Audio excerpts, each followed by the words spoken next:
I'm Marjorie Tiven. I'm the Commissioner for the New York City Commission for the United Nations, Consular Corps and Protocol, and I'm serve as the Treasurer of New York City Global Partners.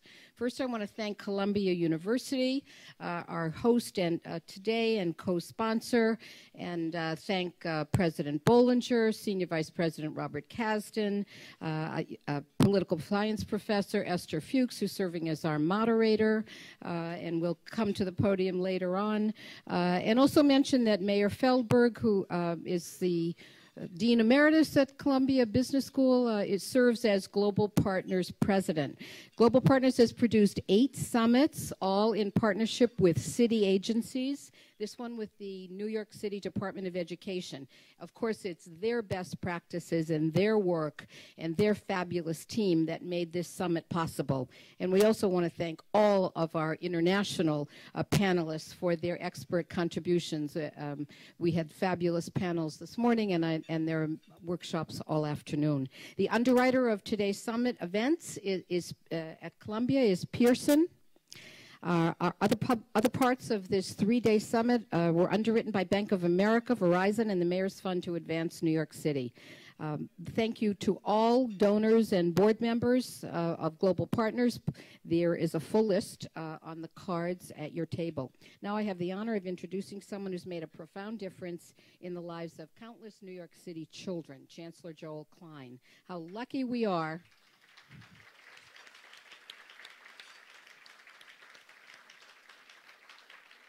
How lucky we are to have him as he steps down from the extraordinary challenge of leading New York City's public schools. When he became chancellor, the conventional wisdom was that our schools were broken, were failing, had failed, and he launched a comprehensive reform strategy that has brought coherence and capacity to the school system. And he's transformed it in ways that you have all heard about, so that the Obama administration looks to us as a model.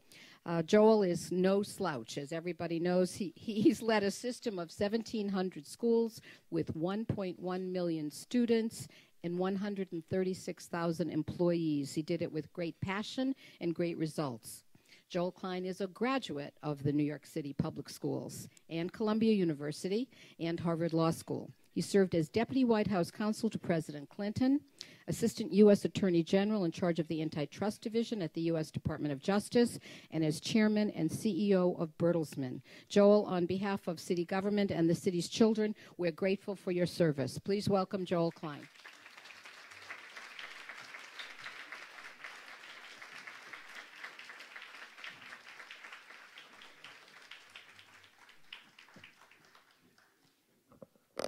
Thank you, Marjorie, and really I want to thank Global Partners for the incredible work they're doing, convening this with so many friends from the city and colleagues throughout the world, many of whom I've come to know over the years, to all be here together at my alma mater, talking about public schools in the city that gave me a public school education that changed my entire life. And about a week after the mayor announced my resignation. So this is a highly emotional time for me. The good news I like to say is once your resignation is resigned, you can afford to be more candid than you were previously.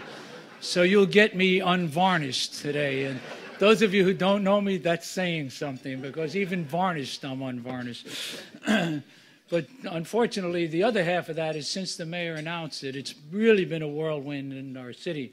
And so I haven't had a chance to sleep much. So while I'll be more candid, I'll also be more incoherent, and bear with me for that. I mean, again, I think what Global Partners is doing is so important. It's so many levels. It reflects what's going on in our world, our interconnectedness. But I want to say one of their programs that I'm especially grateful for is Global Partners Junior, which is connecting students in the New York City public schools to students throughout the world. And I've always said that the kids today are going to grow up and live in a very, very different world than the one that we grew up in. And it's so important to get them early on thinking about different cultures, different economies, different nations, and how interdependent we have all become. And I think that's probably why this conference, when I walked in, I said to Marjorie, you know, there's so much buzz and energy in the room.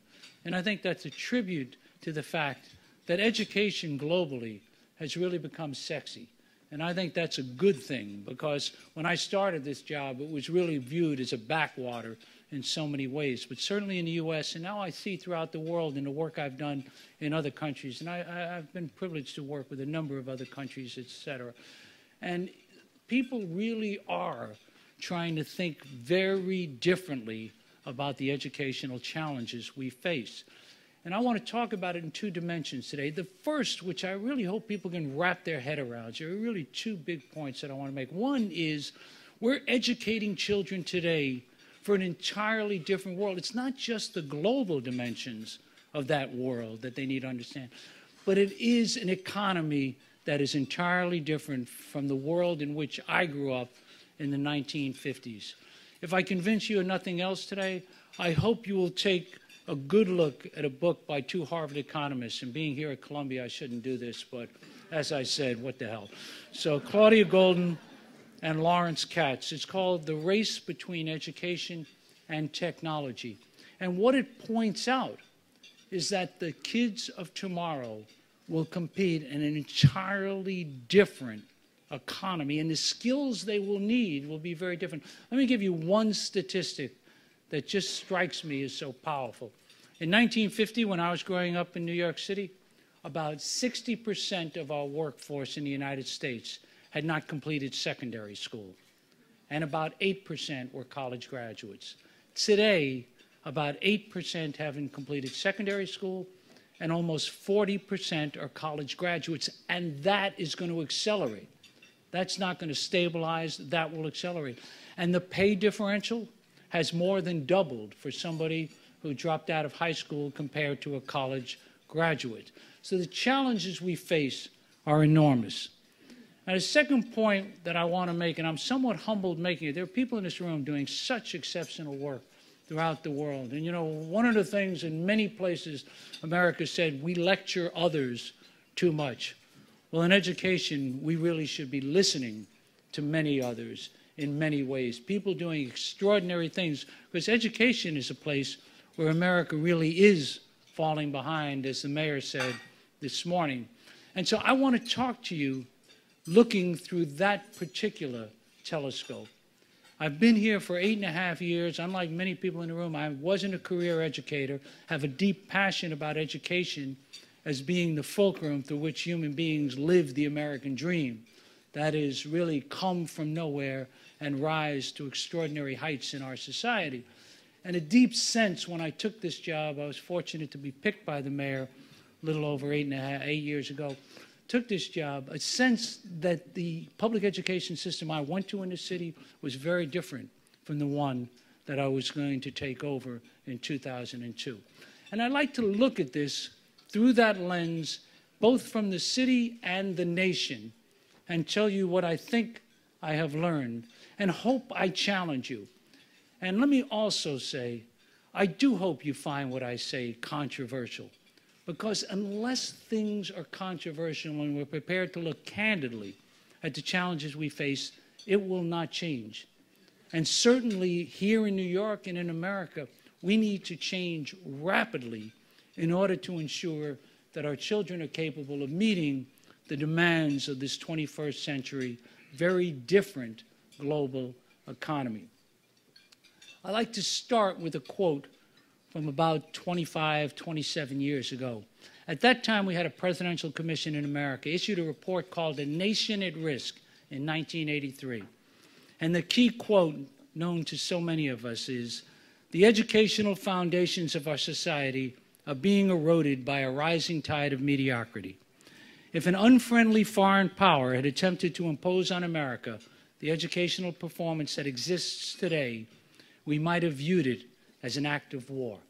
It was 1983.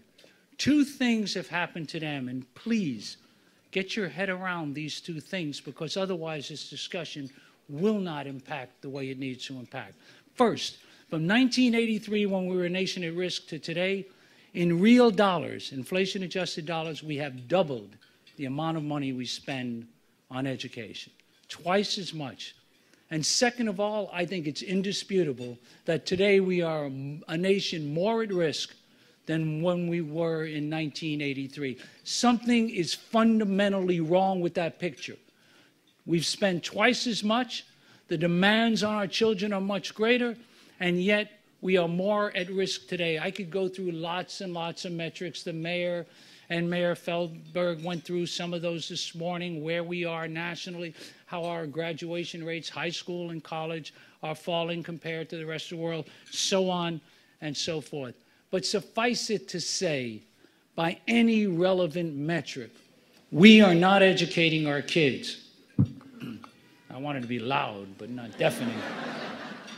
We are not educating our children at the levels that they will need to be successful in the 21st century. Now, I want to ask you, because ours is an inquiring group, one of the wonderful things about educators are we're prepared to look at any challenge and try to think through why. Why is it? Why is it that we've doubled our investment and yet we haven't changed in any significant way the outcomes that we were getting? What's the explanation for that? And the answer, I think, is quite frankly, we keep doing the same things expecting different results, and that is the definition of insanity. If you keep doing the same things, you're not going to get different results. And simply doing more of the same things will not get you different results. So no question, education is a pedagogical challenge. Curriculums matter. Class size matters. But those things have been the fare of education reform for as far back as we can remember, and yet we haven't changed the outcomes, and those are the things that matter. So for me, the real question is why we don't look at something that some people want to dismiss, and that is the way fundamentally we structure our systems, the incentives, the rewards, the consequences, the way we create a system that has the power to change. And there's something that people say to me, say, well, you know, education is not a business, right? I understand that. We're not in the job. Our job is not to make money. But damn it, we are in the business of educating children. And we're not doing it remotely at the levels we need to do. And why should we think for a second that practices that work in every other environment wouldn't work here? Why should we think that innovation, which is the engine that drives this and virtually every other economy, is something that we should eschew or be afraid of and rely on a simple, trivial phrase that education is not a business? Organizations that are poorly designed, organizations that incentivize the wrong things, will get poor outcomes. So for me, from the beginning, working with the mayor, ours was a systems focus.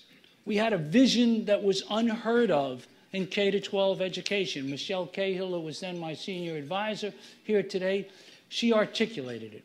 She said, let's say from day one, it's not about a great school system. Nobody goes to a system. It's about a system comprised of great schools.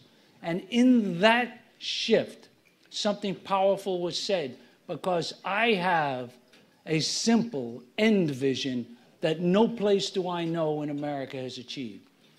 We cannot call ourselves successful until every single school is a school that every one of you would allow me to send your children to.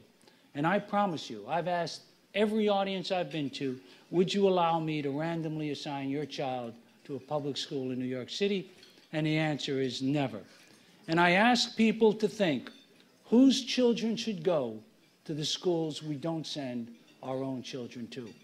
And until we answer that question, we are not going to get serious about school reform.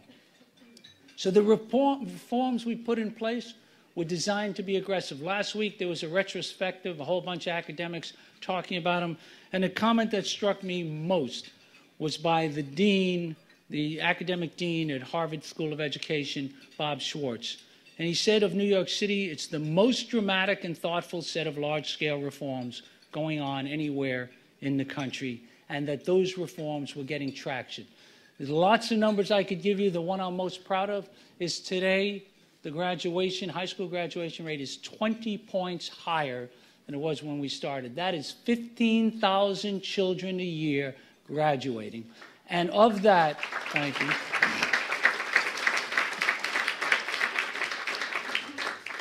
As a result of that, compared to when we started, over 10,000 more children are going to the city universities and others going to additional private and other colleges.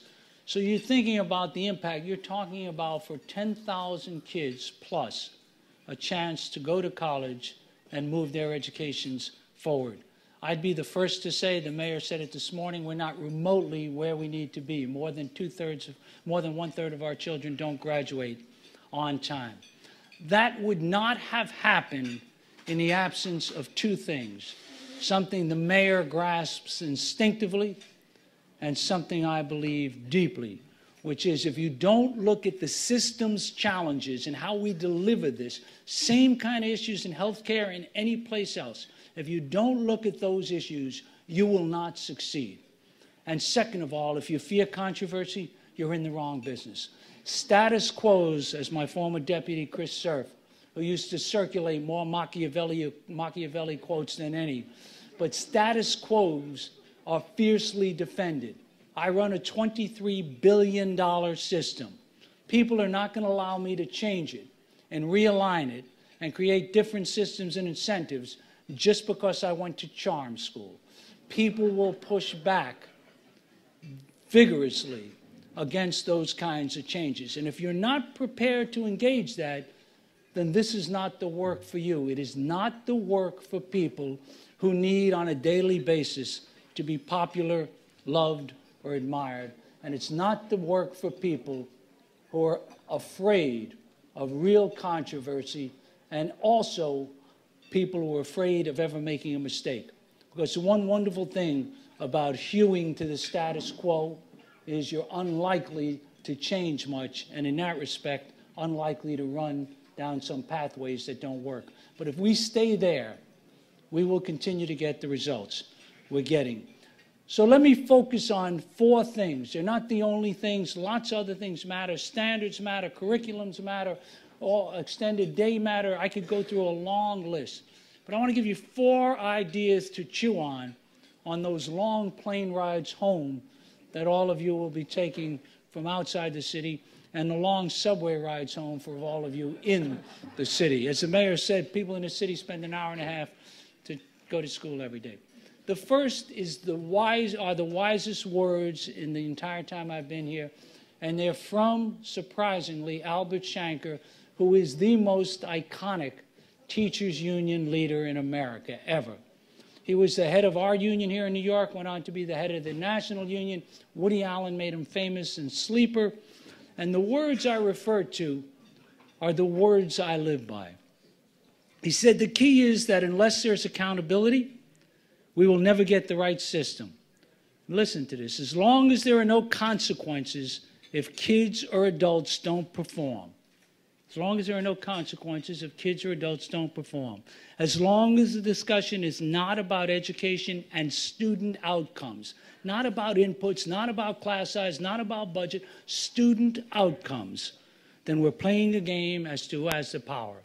And quite frankly, in America, and I expect so many other places, the game we play in education is who has the power. Is it the union? Is it the district? Is it the school board? Is it the principal? Is it the teachers? These are the games. The adults struggling for power while the children not getting the results. No system can work if it's not built on accountability. Now, people want to say, okay, what's the right measurement and so forth? There are no perfect measurements, folks. If you read Jim Collins' Good to Great, he explains this in detail. But you need to find intelligent, sensible ways to measure. You don't like standardized tests? Come up with a better way of real measurement.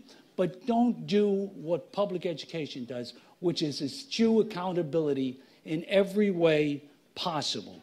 We have got to stop thinking that the system, because it's well-intentioned, needn't be accountable. And my challenge to everyone is, those that don't like the metrics we use, show me better metrics, show me better measurements.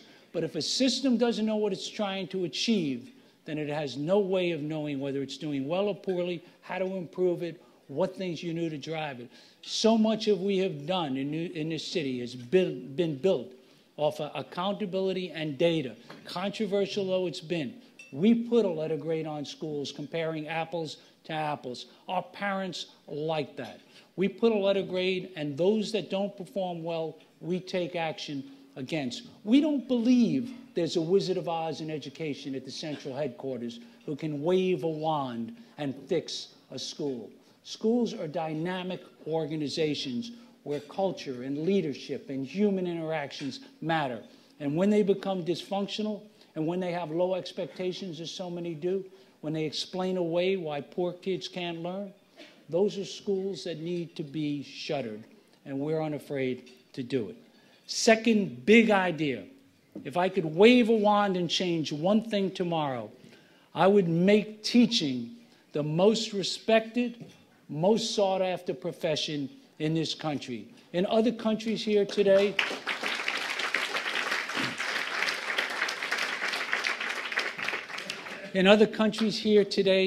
that's what it is. But in America, we have failed to professionalize teaching. There are a lot of reasons for that. The mayor cited a couple. We basically adopted a factory model. So what do we do for teachers? We built it on the following 4 pillars: lockstep pay, life tenure, seniority, and pension. That is a factory model. Nowhere in there do you reward excellence. Nowhere in there do you think about the people you're recruiting into this profession.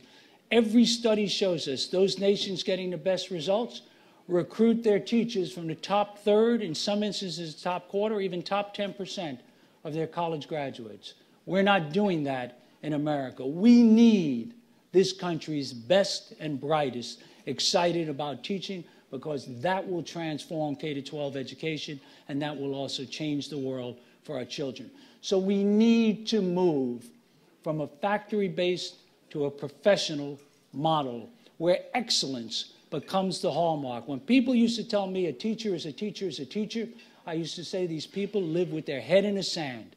I know from Astoria, where I grew up, there were some teachers, Sidney Harris in particular, my physics teacher, who changed my life. And believe me, I hadn't had him, my life would have been in a different direction. So I know the value of teaching to transform lives, and we have got to make teaching the argot, the currency of what drives reform. Third big idea, and this one is really controversial, is we've got to stop thinking of education as a monopoly provider and understand the importance of competition and choice.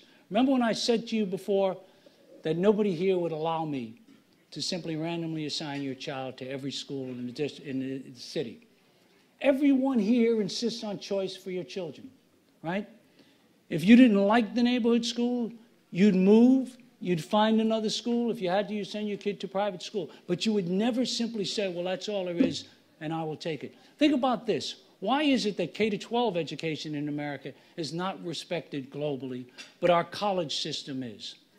There are several reasons, but one is college system is not a monopoly operator. This school that we stand here today has to every year compete with other great schools to draw both the best faculty and the best students. That's what makes a great university. And K-12 education, particularly our neediest children, the kids who grow up in the toughest communities, they get one choice or nothing. And one of the things the mayor did, and you can understand why the adults like that, because if you get a guaranteed number of kids every year, you know you're in business no matter what. We should have to earn our kids, just the way Columbia College earns its kids. And we should insist on that for everybody, not just for ourselves. 2 core initiatives that we did. One, we opened up well over 100 charter schools. For those of you not familiar, charter school is a public school that is run by a private board. They design curriculum, etc. They're rigorously accountable. You can shut them down for non-performance.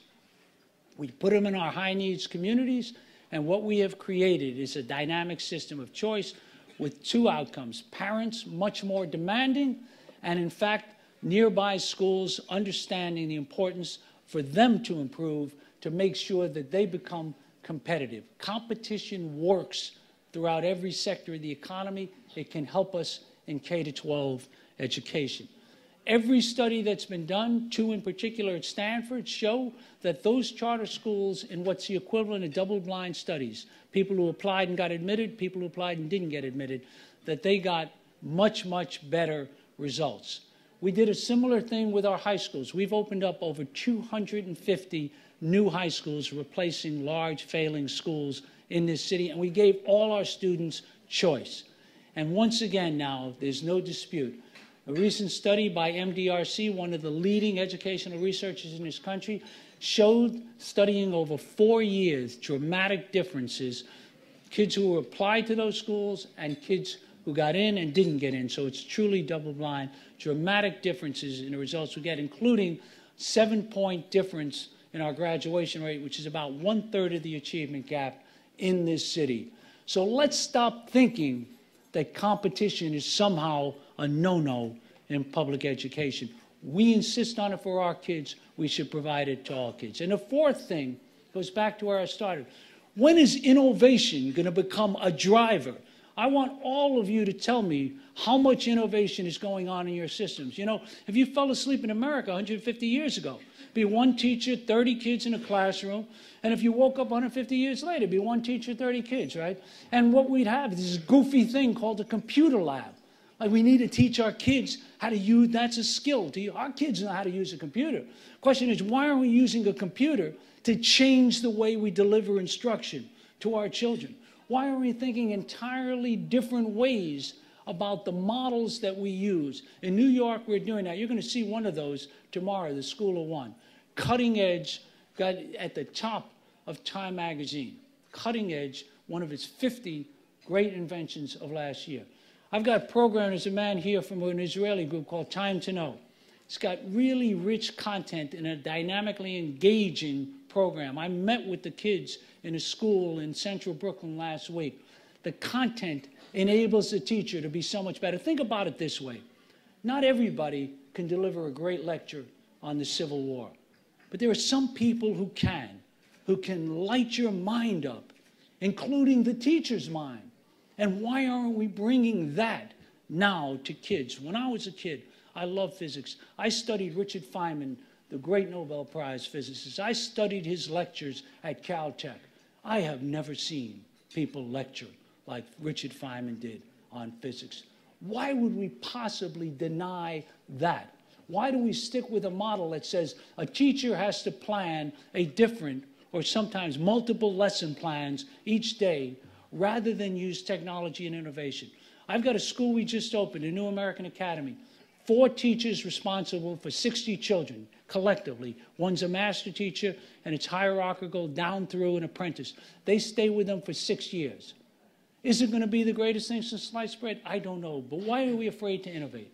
Why do we have this model and we can't break it in our minds? Look at the School of One tomorrow. Think about the rest of the world and what's going on with innovation in other industries. Think about medicine. You think anybody could have fallen asleep 20 years ago in medicine, wake up today and practice it? You think they have a computer lab for doctors? No, but let me give you my favorite example and end on this. So we open up these new small schools, and as a result, some of these children, and particularly in highly challenged communities, there's only 2 or 3 who want to take advanced placement physics or advanced placement math. And so the school can't afford a teacher. Now, there are some great online courses. For you, those of you who don't know, if you pass an advanced placement, the College Board designs a test. If you pass it a level 3 or higher, you get college credit. But in New York State, they had a rule that said you can't get high school credit because you have to have a live teacher. So I said, I went up to Albany, where the state government is, and I met with the officials, and I said, see, here's the problem. We can't have a live teacher. We'd like to take them online. And if the child passes the course and gets a 3 or higher, we'd like to give them high school credit, waive this requirement called seat time. And you know what they told me? They said, well, that's not the way we do it here. And I said, I understand. I said, that's why I came up for a waiver, so that I could do it that way. See, but you're laughing. But for the last 7, 8 years, this seat time requirement blocked us from allowing so many of these youngsters to take an AP course. Now, why do we have a seat time requirement? Pure and simple, it is a feather bedding rule. It is a job protection rule to make sure if we don't have an adult there, you cannot get credit. That hurt our children. So let me wrap it up this way. There's so much we need to do to learn from and challenge each other. I speak for no country or no city but my own in saying the following, that if we rest with the status quo, pat ourselves on the back and think we are remotely where we need to be, we are going to allow our children to inherit a world that they are unprepared for. The core lesson from the book I mentioned at the outset, the book, The Race Between Education and Technology, America built the greatest middle class in the world because we educated our people to unprecedented levels in the first 75 years of the 20th century. We were the first out of the blocks for universal secondary school, and after the World War, with all sorts of GI programs, really dramatically increased college going and college completion. We are in significant danger of creating an elite entrepreneurial class and a growing underclass. It's happening as we speak. You see, the problem with educational crises, they don't occur overnight. An economic crisis, boom. An educational crisis, 13 years for a generation.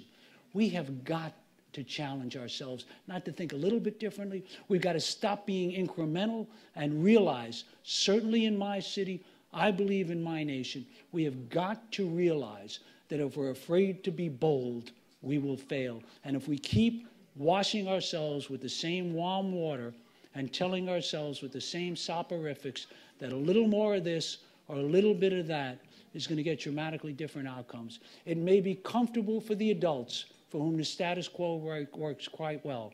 It will not be comfortable for the future of this nation or the children whose fiduciaries we serve. Thank you very much.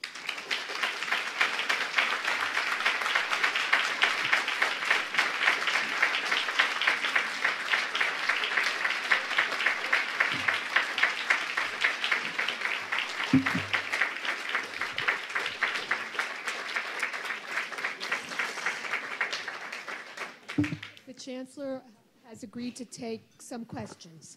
So if you just put your hands up, we'll get the mic to you, and we'll try and take 2 or 3 questions at a time if that's necessary. So any questions? You were that effective, Joel. Or intimidating, I'm not sure which. Go ahead, you ask the first question. Okay, thank you. Have you seen the movie Waiting for Superman? And if so, what is your response to that? I have seen the movie Waiting for Superman. I think it's a very powerful and effective movie. It's been criticized it lacks a certain amount of nuance, been criticized that it focused only on good charter schools. They should have focused on some great public schools. We have some here in New York. But it tees up the following question, which is critical in America. You know, one of the things I left out of my comments, and I'm glad you gave me this chance, so many people have told me that there's something about poverty or something about dysfunctional families, and therefore we're not going to be able to educate children to a very high level, so let's forget about that. But the truth that Superman, the lie that Superman exposes is not only can we, but we are doing that. We have schools in this city that are educating children who people told me couldn't be educated to a high level at the same level as our gifted and talented schools. Kids that are admitted randomly by lottery, high poverty, 100% children of color. What Superman says to the nation is we can do this. We haven't done it at scale. I don't think it's all about charters. I think it's about great schools, public or charter. But the question we've got to answer is why haven't we done it when we know it can be done? That's the question it tees up. The thing that drives me nuts about academics at a great academic institution, I said, they figured out that most of the variance in terms of student outcomes can be explained by demographics, et cetera, right? But they have to understand something. You can only make that assertion if you hold the quality of education equal. And so, in fact, what we know systematically in America, the kids with the greatest challenges, the kids who come from the most difficult communities are systematically getting a much poorer education. So to tell me that kids who get a poor education growing up in challenged families, that's about demographics, is taking away the only important issue, which is we don't even remotely know how much education can overcome demographics. As a kid who grew up in public housing, I thank God my teachers never thought demographics were destiny, because I would never be here today. Other questions? Yes. Thank you. Joel, I know this isn't going to be your problem, and for that we're all sorry, because we're sorry to see you go, but we're all facing enormous budget deficits in coming years, New York and every other city and state in the United States, and you could argue that the levels at which we've been funding education, K-20, aren't sustainable over the long run. So do you have some thoughts on I think that? it's an enormous challenge. I wish it weren't true. But I would make 2 points. One, that's a reality we now face. I started by making the following point. We doubled our K-12 investment from 83 to 2010 and didn't produce a lot of results. So the real question is not simply how much, but how. I have a couple of 3 thoughts. One, the current system that lets you get more money for every year you're in the system, that's seniority-driven and pension-driven, has to be restructured. We have got to reward people on the front end. And in Detroit, they try to make it work the way we try to make it work.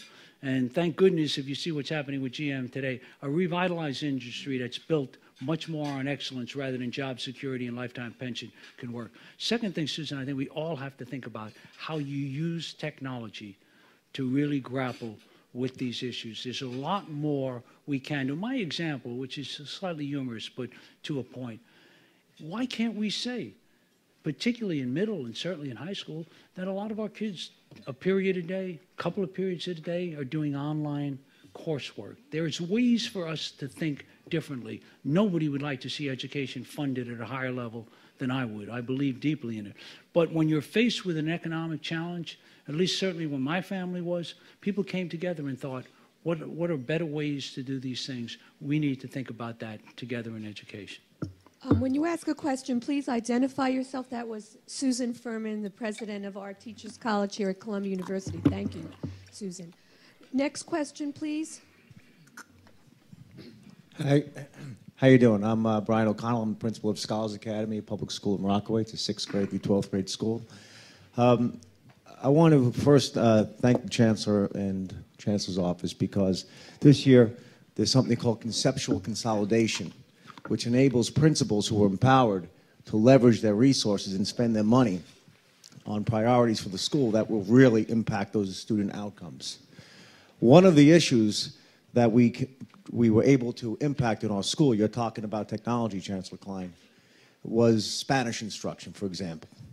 We were able to use conceptual consolidation, redeploy our resources to purchase laptops for every kid in Spanish class. A teacher who, for year after year, parents would complain about, and we couldn't grapple with what the disconnect was with the teacher and the students. The technology has empowered that teacher because she has strength in organization, facilitation, that lend itself to getting kids learning independently with technology. The kids are doing phenomenally. The teacher is flourishing. And it was the budgetary fulcrum that enabled us to make that purchase and make that happen. So my question is, you asked me what time it is, I build you a clock. My question is, are there any conversations happening that you're aware of at the state level to enable school principals to take New York State textbook law money and conceptually consolidate it so that we can make intelligent purchases with those funds and actually accomplish some objectives to impact those learning outcomes? Yes, so another example, like my AP example. First of all, Brian, thank you. He's an extraordinary principal out in Far Rockaway doing just incredible work. But like he said, because we empowered principals and gave him discretion, I didn't tell him to do this online Spanish program. He figured it out himself. And you know what? Systems work much better that way, and people like him are much more inspired as a result? The answer is, of course, there are discussions. But once again, the Wizard of Oz theory of education, why I should tell you whether to buy a textbook or go online or hold a Saturday morning class for your kids, why I should do that for 1,680 schools so baffles me, and yet that's what K-12 education is full of. And so, to me, let us give you the money, no matter how much it is, going to Susan's question, and then hold you accountable. The likelihood of two things happening are greatest. One, the likelihood that you will deploy that money more effectively than I could from central headquarters for 1,700 schools, in my view, is 1,000% clear. And second of all, we might learn something. You know, your colleagues might see what you did that's different from somebody else. When I got here, I still can't get my head over it. People said to me, he said, if you have 300 children in a school, you get an assistant principal, 290 you don't. So they came to me and said, can I get a assistant principal for 290? How would I know whether you need an assistant principal or a left fielder? I mean, how would I figure that out for other people? And yet we have textbook money, categorical money for this. Look, let these people like him and the others who are here, I see Sana is here and others from Truman, let them do the tough work in their school communities of dealing with tight budgets. And let's all those smart people at Central, let's just figure out how to hold them accountable in a way they buy into, not to try to micromanage them into great results. We can't do it, we haven't done it, and we won't do it. Next question over here. Chancellor, I'm Rafael Parente from Rio de Janeiro in Brazil. I'm a subsecretary. We had lunch on Tuesday. You don't have to introduce yourself. That's right? true. I'm telling other people. So. Anyhow, thank you so much for your very inspiring words. And, you know, it's been incredible how much we've learned since we arrived.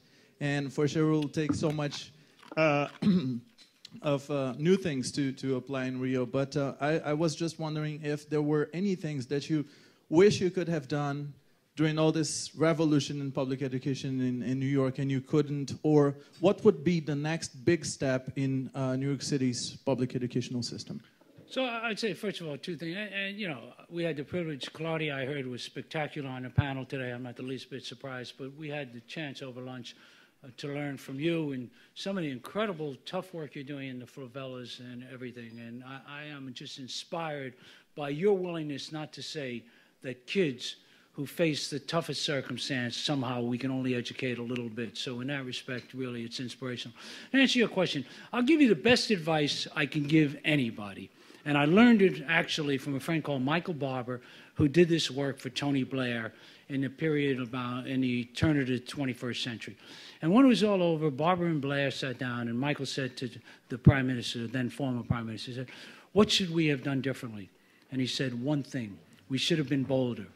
And if I look back, there are things I should have been bolder about. I should have challenged the status quo harder on. I think there's a lot of work that we need to do. The good news is my successor will have plenty of opportunities to find places to make changes. I think we need to professionalize teaching.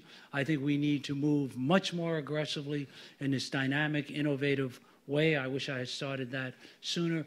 And lastly, and I've said this, I really wish I had figured out better ways to develop more support. We have plenty of support, but even more support, because in the end, education is a political challenge, and building support, making sure everybody understands what you're doing and why, and getting them behind it is a critical piece of the puzzle.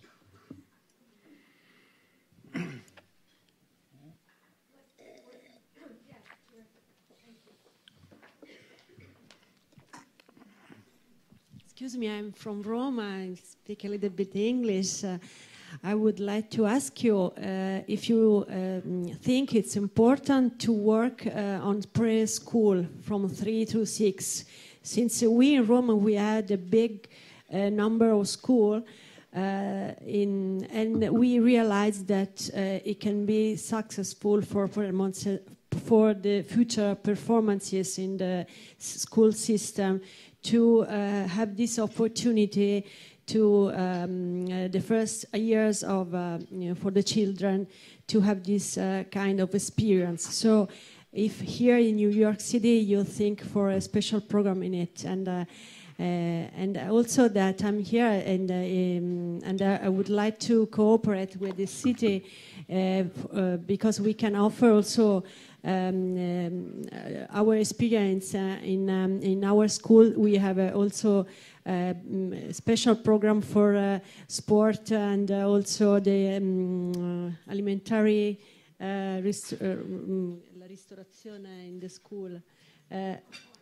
You know, UNESCO has proclaimed Dieta Mediterranea as a special value, and in Rome we work a lot to give a supper in the school and in a good way that can combat also obesity.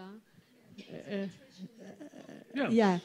So also if you have program for this. We know we have some programs like that, but let me say several things. First of all, I only wish I could speak Italian the way you speak English. So for your question, grazie mille. All right. Now, I believe deeply we're on the preschool, the early years, we're making a big mistake. We're losing valuable time, particularly in our most challenged communities. But it's got to be good. One of the questions people always ask me, well, don't you want to extend the day, extend the year? Yes, but if we don't get the quality piece right, the quantity piece will not get us there, and that's true on pre-K. America had a huge program that I watched develop called Head Start, and it got very iffy results because program quality assurance wasn't there. On nutrition, we actually do it at the beginning of the day in terms of breakfast. We have some programs go later in the evening, important. Physical education is critical. We introduced something called a fitnessgram, which is our accountability measure in that regard. So those are all critical things that you have talked about. Thank you all very much. Thank you. I think we need to give a